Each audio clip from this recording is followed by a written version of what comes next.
ঢাকা বিশ্ববিদ্যালয়তে ভর্তি হইতে যাবে তখন তারা এই সাবজেক্টগুলি পড়বে, এর আগে পড়বে না, ইন্টার পাস করার পরে।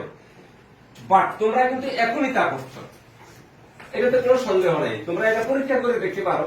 তোমার সাথে তোমার বন্ধু যদি 6 বা 7 পড়ে, তাহলে তুমি যে সাধারণ জ্ঞানগুলি বা যে লেখাপড়াগুলি এখন তুমি করছো, এটা তারা অবশ্যই পারবে না, এতে কোনো সন্দেহ নেই।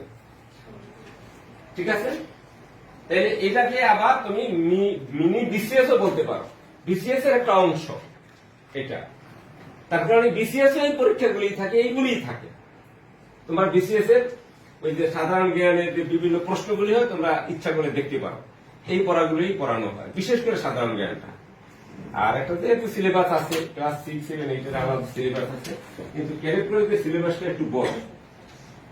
ক্লাস 1 এ অন্যান্য স্কুলে যেমন কেজি স্কুলগুলিতে দরখাস্ত লেখা শেখায়,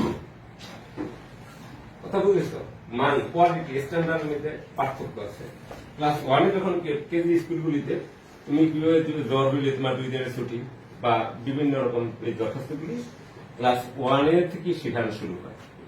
আবার দেখা যাবে যে গ্রামের স্কুল বা এই ঢাকা শহরের এই পল্লী মানে যে স্কুলগুলি মানে নাম করানো হয়, তারা 6 এর পড়ানো এটা পারবে না শেখায়।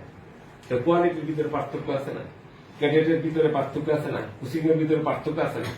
তো তোমরা বাইকবান এতে নিঃসন্দেহে ক্যাডেট কেয়ারের মতো একটা আদর্শ, এবং এটা এখন কিন্তু এটাই বাংলাদেশের মধ্যে একটা মানে